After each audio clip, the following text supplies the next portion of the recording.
In this short video I want to show you how you can create a rotator link, and to do that we first click on campaigns and stats. This is, by the way, in our Add to It Go to System back office. Then we choose Add Campaign, give it a campaign code, let's call this rotator, and enter URLs to the rotator. By the way, a little trick here, you can enter several URLs at once by simply placing a comma in between. And also, if you look at this, you can start either with www or with HTTP. Doesn't matter. Either way, the system will automatically add the HTTP if it's missing in the link. So you can just type the www dot and then the URL or the domain.com, or the whole thing with HTTP. It's up to you. So once you have added all the URLs that you want to have in your rotator, by the way, you can add some later too, but let's say for this example we add 3 of them: www.addtoit.com, the www.moreforyou.ws, and www.frankbauer.name. Click on Make Changes. And that's already it. Now we have created our rotator.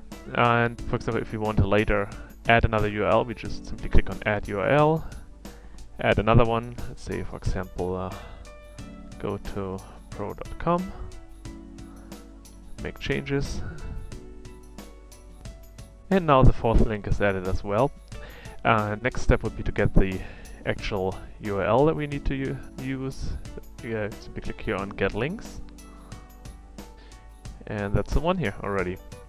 One thing that you might want to remember, let me just paste it in here so you can see, that you change the CU value. It stands for count unique, from 1 to 0 if you want every visitor, no matter how often he looks at the same URL, to see a new link from the rotation each time he comes back. If you want the same person to see always the same link, no problem, just leave it as 1, CU equals 1.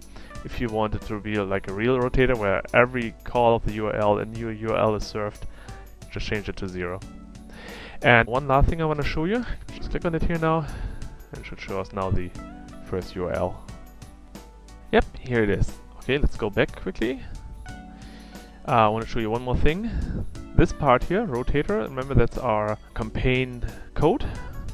I want to show you one more thing, and that's how to add a pop-up on exit or a pop-under to a web page. Let's open this web page here for that example. And by the way, if you scroll down here right under the video that you see right now, you find the codes for that. And all you need to do is to copy the code here, for example for the pop and exit. Use this code here, simply highlight it all. Either with your mouse, you can just simply click somewhere in here and press Ctrl A on your keyboard. It's all highlighted, and then press Ctrl C or right click and copy. Now let's add the pop exit code to a web page. Let's just open it here, and then we paste the code right here, right on top of the closing head tag. And paste. And one more step, we just need to go up here where it says campaign code and put our campaign code in there, and it was rotator in our case. That's it. Now we're just saving it, and now we could just upload it to the server and we're done. And with the other code that we have, for the pop under, same thing. Just copy the whole thing, copy, then we go, let's open another file. And this one, again, we paste it into into this position right over the closing head tag. And again, we shouldn't forget to change the campaign code to whatever we created in the back office. Rotator in our case. And that's done. That's all to it.